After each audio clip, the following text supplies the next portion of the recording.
هاوکاریکردنی خەڵکی ئەگەر بە بچووکترین شتیش بێت ئەوە وەک شانازی و چاکەیەک بۆ خاوەنەکەی هەژمار دەکرێت. هەر لە پێناو کەمکردنەوەی باری سەرشانی هاوڵاتیان بەشی کۆمەڵایەتی مەڵبەندی سێی هەولێر پێشەنگایەکی لەژێر ناونیشانی هەرزانتر لە بازاڕ کردەوە کە تەواوی پێداویستەکانی جەژنی لەخۆ گرتووە و بە وتەی هاوڵاتیان داشکانێکی زۆر لەو پێشەنگایەدا کراوە و هاوڵاتیان دەتوانن بۆ تەواوی پێداویستەکانی جەژن سوودی لێ ببینن.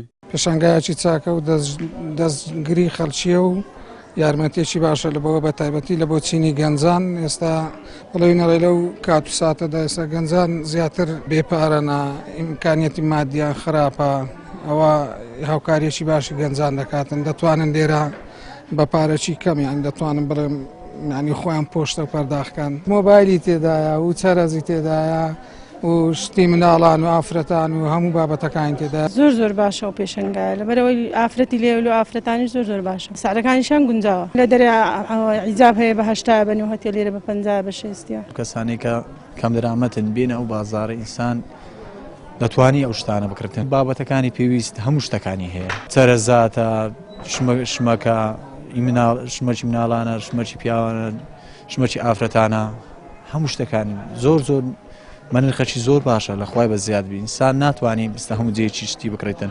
ئەو شتانەی هەیە لە بازاری گرانە.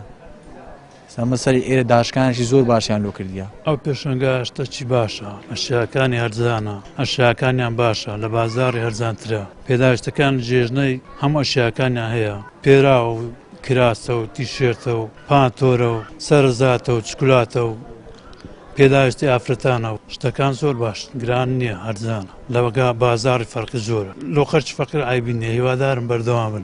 سەرپەرشتیاری ئەو پێشەنگایش دەڵێت ئامانجیان لەکردنەوەی پێشەنگاکە تەنها لە پێناو قازانجی خۆیان نییە، بەڵکو سەرەتا مەبەستیانە لە قەیرانێکی لەم چەشنەدا بیر لە ئەنجامدانی زۆرترین چاکە و هاوکاریکردنی خەڵک بکەنەوە. هاوکات پێشی وایە کاڵاکانیان بەهۆی باشی و هەرزانی نرخەکانیان دەتوانێت دەستگیرۆدەیەکی باشی خەڵکی هەولێر و ناوچەکە بکات. بیرمان لەوەی کردەوە کە شتێکی وا بکەین هەرزانتر لە بازاڕی. بەداخەوە لە مانجی ڕەمەزانێ ساڵانە خەڵک بازاڕی استقلال دەکات و مانجی ڕەمەزانێ بە هەڵدە قۆزیتەوەلۆی ئەشیاکانیان بەگرام بفرۆشن. خەڵک ئێستا گیرفانی خاڵیە لەگەرەوەی کە مەعاج نییە، قەیرانە لە کۆمەڵێک شێت. بیرمان کردەوە کە ئەشیایەک بینین لەگەر گیرفانی خەڵکەکەی هەم بە کوالێتێکی بەرز هەم بە هەرزانترین نرخ. کالاکانیشمان بریتە لە جلوبەرجی پیاوان بە هەموو جۆرەکانیەوە، جلوبەرجی منداڵان و جلوبەرجی ئافرەتان. دیارە جلوبەرجی ئافرەتان هەر ئافرەتان خۆیان ساغی دەکەنەوە. سەرزاتیش دیسانەکە بە چوکلێت و بە هەموو جۆرە